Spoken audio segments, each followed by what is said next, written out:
Hello, everyone, and welcome to Fergie Time, a weekly podcast looking at all the United talk and fixtures and everything going on around that kind of stuff. And I'm joined today by my good friend Connor. You may find him on Twitter at RedHeartUnited. Introduce yourself. Hello there. Hi.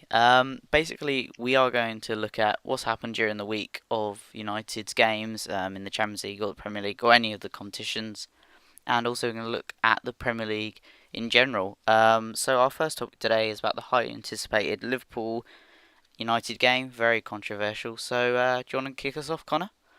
Yeah, well, they're always controversial, really, aren't they, Liverpool games? But no more so than this one, really, are they? Hillsborough is obviously still fresh in the mind, and United fans last weekend, well, probably shouldn't get into that, really. Bit No. controversial, just that on its own, but yeah, I just think it's going to go. What you think the match or Yeah, yeah, well, I both. kind of forgot there was a match on because Yeah, you got the Evra Suarez also that heats things up, and then you've got the Hillsborough, like you said, it's all up in the air. Like, no one really knows how, what the chanting happens. Where you were sat, were you at the game last weekend? yeah, I was, and I wasn't actually that far away from where it was supposedly happening, and I heard the chants. I don't know whether they were about Hillsborough or not, but they were Yeah, definitely there. Anyone that says that they weren't there is basically lying. yeah, yeah. So But yeah, you got a lot of journalists, and the press kind of getting on the back of United, I think, at the moment, and I don't think it's going to affect the on the pitch. I don't think Fergie's going to let the team get down by it. But it's always been a tough game for us in the past years. We lost 2-1, I think it was in the FA Cup, yeah, and we drew 1-0 last season. That was good, yeah. Well, good equaliser by Javier Hernandez. But mm. yeah, we do struggle there, and Well, we haven't won there since 2007. yeah, it's not. So yeah, It's not a good, not a great record to take there. It's a game that we should win. You looked at Arsenal a couple of weeks back, and they did pretty stroll through Liverpool. yeah. Um, so yeah, but I think Van Persie is going to be key because Rooney is obviously not starting. Well, there's rumours, aren't there, that Rooney could make the bench, but I wouldn't really pay much attention to them. But yeah, Van Persie will be the main man. Yeah, he did. I think he is the key kind of. I find him more clinical than Rooney at the moment, but Well, he's the figurehead at the moment, isn't he? Without Rooney, yeah, Van we are. Persie is the only man that will score the goals at the moment, which was proved against Southampton, and he's going to carry on doing that, really. Yep, and one man behind him is Kagawa. I have to say I wasn't very impressed with him last. Was it Galatasaray? Galatasaray, yeah. I thought he was good in that game, but the game before in Southampton, although everyone looked Mhm. poor, I felt I don't know, he didn't click at all. Well, he looked to have dropped a bit deeper against Southampton, and that's not really his game. Yeah, I think. he tried to I don't know play a more holding role. He tried to play what Scholes does at the moment. Mm. He was trying to help out Carrick and Cleverley a lot of the time, and that just left Van Persie isolated, really. I do think he is a quality signing for us, and Oh, the complete. still for the price of Bundesliga Player of the Year, I believe, wasn't he? Yeah, Mm. arguably best signing of the summer for me. I mean, I think an yeah. initial 12 million. It's You're not going to get a better player for 12 million pounds at the moment. No, you're not. It's like you look at Stephen Fletcher, 14 million, wasn't it, or something Yeah, I think around it's that 14 figure. million. God, you know, Seems to be doing all right at the moment, though, doesn't he, Fletcher? I know, but you kind of compare him. Although he's a proven striker in the Premier League, 14 million for Mm. he's not a For a top team four that's player. just been relegated, it seems a little bit inflated. Yeah. Yeah, but let's not really get into that. Yeah. Um, what should we should talk about the title race. What do you think about Chelsea's chances? Had a good start, Um, but kind of you have scraped to through. really consider Chelsea. I think you always have to because last season they proved that they're a top side, winning the Champions League.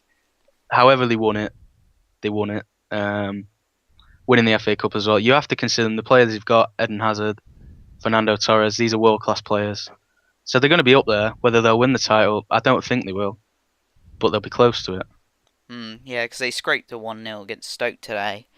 Mm. So I I think a don't, lot of it depends on Fernando Torres, whether he and can. Can I still don't think he's up to it. I still really don't. I think he's long gone from his Liverpool days. I don't think he'll ever get up there. oh I no, those days are gone. He'll never be that player again. exactly. I just and the formation that Chelsea set up is very very reliant on him.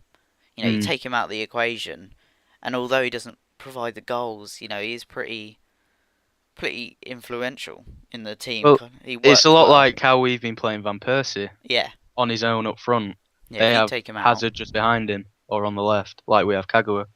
So mm, a the lot of it depends on him. yeah, like the only problem though with that had Van Persie on his own up front kind of thing is that it substitutes Welbeck to the wing, and I just think he's absolute waste there. Mm. He's not. It got proven in his younger years when he was playing more predominantly on the wing that he just wasn't the player he is now. And was at Sunderland? Did he go on? Yeah, he went. Yeah, he was at Sunderland. And he just looked a different player playing up. He maybe he would work against you know against Liverpool with Van Persie. Having him in a I think that's a two bit up of a front. risk, really, playing somebody like Welbeck and Van Persie together when they've not done it before. Exactly. Yeah, It takes a long time for but two strikers to get to learn to play together. I know, but do you wait until Rooney comes back, and then where do you see Welbeck in this? Do you kind of see him? I think it's going to be a carbon copy of '99, really, where you've got the two main strikers, Rooney and Van Persie, Yeah, and then you've got the two players that can come in for when they're needed, really. yeah. I do get this idea that '99 was the perfect way to do it. We had the right balance of four, very Mm. very great strikers. Um, but I don't know. I don't see Welbeck's still very very young when you compare him to Ole Gunnar Solskjaer. Well, yeah, that's true. Like at that I mean, it same. all depends on whether Chicharito and Welbeck are happy to play that bit part role I or think whether they want to be the main man. I think they are. I think they're more than capable of doing it. But I Yeah, just think for absolutely. their progress, I think it will just dip quite considerably. But that's like any player, if you stick him out of the team for a while and bring him in somewhat, he's always going to be worse than he was when he's playing fully. Mm. So yeah, I do get what you mean. But I just think, even I would rather keep him on the bench and bring on, say, Ashley Young or bring on an actual winger than Mm. waste Welbeck up there, in the wing. Well, I think one of the only reasons he's been playing on the left is just because Ashley Young's been injured and Nani's not really been in form. I think Mm. Yeah, we've Nanny. had Should no we other option should we talk really. about Nanny? Ugh. It's all everybody seems to be talking about at the moment is Nani, really. Yeah. What do you think about him in general, kind of thing? He's he's always had the potential and he's always looked in the past like Mm. he is capable of being that Ronaldo type player. But I think last season he brings the assists and the goals, which you can't really complain about. I think last season was frustrating because he started off so well and Yeah. then it just went downhill Yeah. I didn't and now get we're here. the criticism for him against Galatasaray. I think there was Yeah. a stat that come out and it said that he had created the most chances out of everyone in playing in the Champions League that night. So Mm. everyone that night, created the most chances, and people were slating him for being too unproductive, too lazy. So putting it in other words, but kind of not working for the team. But then you compare him to Valencia, which everyone does kind of Yeah. prefer him to. Well, yeah, everyone was complaining about Nani against Galatasaray, But you only have to and look at nobody really mentioned Valencia. yeah And Valencia a lot. Valencia was awful on that right hand side. Really, he was getting in the positions, but his final product was just unbelievably bad compared to Nani. Yeah, bar He the 20 played well. 20 minutes. Well, Valencia did it in spurts, but I think Nani was good. He wasn't fantastic. He was good. He was one of the better players, but not a lot of our players were very good against Galatasaray. I think they were all poor, really. Definitely, I agree with that. I think Nani has the potential Just I still see him, being. He's never going to be the player that Ronaldo become, but I No, can no. see him very, very high standard if he just keeps at it. It's going to click one. At the end of last season, I thought he really did it for me. I thought, he was getting there. I think you're going to struggle to find a better winger than Nani that can put up the goal scoring and assist numbers that he does. Yeah, yeah, I mean, for the last 2 seasons, he's got 10 goals and over 10 assists, which you can't argue with. That's a winger's job. yeah. Like there's only so much he can do for the team. You can't always rely on him just to provide. There I is the think. other wing with Valencia. Well, I think people are still, you know, supporting Valencia just because he was so good last season, Yeah, I and think that's that. something that Nani wasn't really. Nani was never standout last season. Valencia was, Yeah, he and I kind of got think. sugar coated in this kind of. He's got this little like bubble where Valencia's safe from all this abuse. Mm, He's got that protection, like you're saying. So I still think he'll definitely grow in the season, hmm but it remains to be seen. Hopefully he does play up in the big games. He is a very very big player. In ironically the big games, but I think he'll be quite influential next against Liverpool next. I'm getting mixed up Absolutely, now. Tomorrow, I think against he'll. Liverpool tomorrow. Yeah, I think he'll be quite good if he's actually starting. And then our last topic is kind of regarding the tie against Galatasaray, but it's about Champions League winners. Who are you at this point in time? Who do you think are going to win the Champions League? It's really really tough because there's a few top teams that you can just see winning it. Mhm. Really, possibly. I mean, after Chelsea winning it last year, nobody gave Chelsea a hope, save for when they were playing Napoli last season.